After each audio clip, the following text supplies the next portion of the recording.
T'as déjà eu ce moment où tu te dis « Pourquoi eux ils y arrivent et pas moi ? Pourquoi je me sens toujours à la traîne ? Pourquoi j'ai l'impression de ne jamais être assez ?»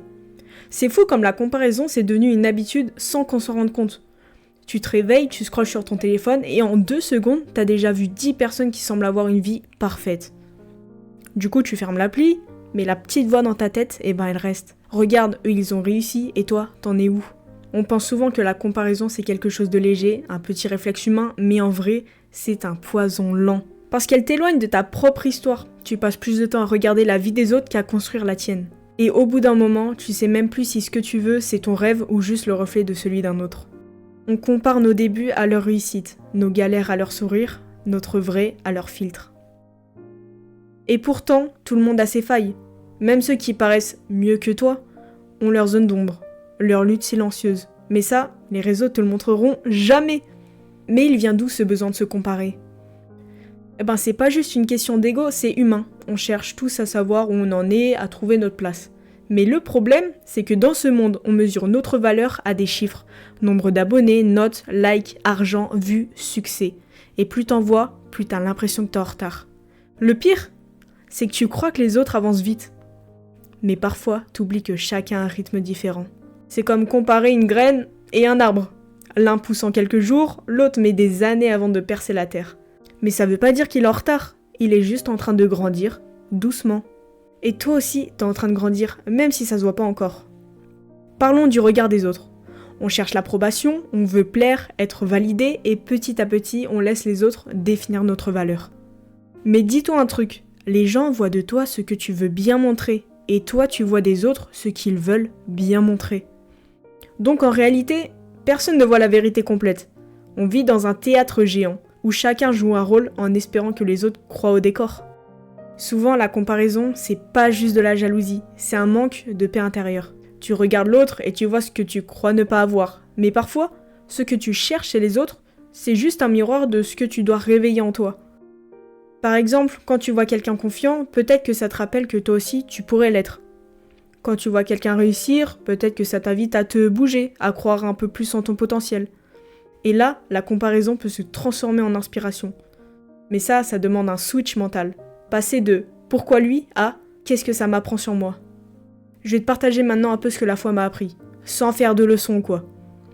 Alors déjà, je vais pas te mentir, même avec la foi, la comparaison existe encore. Mais la différence, c'est la manière dont tu la gères.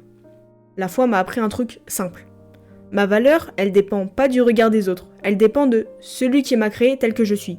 Pour les croyants, ça peut être Dieu, pour les non-croyants, ça peut être la vie, la terre, l'univers. Bref. Il y a un verset dans Ésaïe 43, verset 4, qui dit « Tu es précieux à mes yeux ». Que tu sois croyant ou pas, imagine si on vivait comme si c'était vrai. Si tu te levais chaque matin en te disant « Je vaux déjà quelque chose, je suis pas en retard, je suis juste en route ». Eh bien la comparaison perd tout son pouvoir quand tu réalises que ton parcours n'a pas ressemblé à celui d'autres personnes. Parce que Dieu, ou la vie, ou la terre, enfin bref, voilà, t'as pas créé pour copier, mais pour rayonner à ta manière. Bon, parlons un peu des réseaux, alias le piège des illusions. Sur les réseaux, tout va vite. Tu vois des gens de ton âge qui semblent réussir leur vie, voyager, être heureux, et toi, t'as juste envie de comprendre. Pourquoi pas moi ? Mais demande-toi, est-ce qu'ils réussissent vraiment, ou est-ce qu'ils montrent juste ce qu'ils veulent qu'on voit ? La réussite visible, c'est pas toujours la vraie réussite.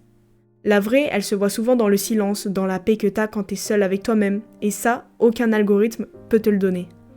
Alors franchement déjà, si t'es tombé sur cette vidéo mais que t'es encore là, reviens à toi-même. Prends une pause, respire, regarde ton propre chemin. Il y a peut-être des trucs que t'as déjà traversés que personne n'aurait pu supporter à ta place, et pourtant, t'es encore là.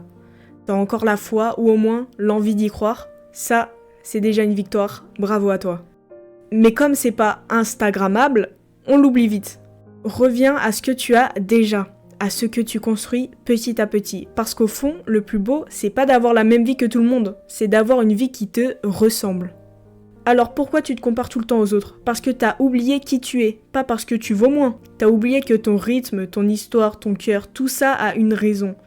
Et même si t'as l'impression d'être en retard, Dieu ou la vie, tout ça, lui n'est jamais en retard. Il travaille souvent dans l'ombre pendant que toi, tu crois stagner. Et si tu te compares encore, rappelle-toi juste ça. Ton histoire personne ne peut la copier. Et ton temps, personne ne peut te le voler. Alors la prochaine fois que tu te compares, respire, regarde ce que tu as déjà accompli et dis-toi que tu es exactement là où tu dois être. Si t'as aimé la vidéo, n'hésite pas à t'abonner, ça me ferait vraiment plaisir, ça me donne extrêmement de force. Et de toute façon, on se retrouve chaque semaine pour de nouveaux épisodes, voilà. Bref, bonne journée à toi, bonne soirée, et à la prochaine.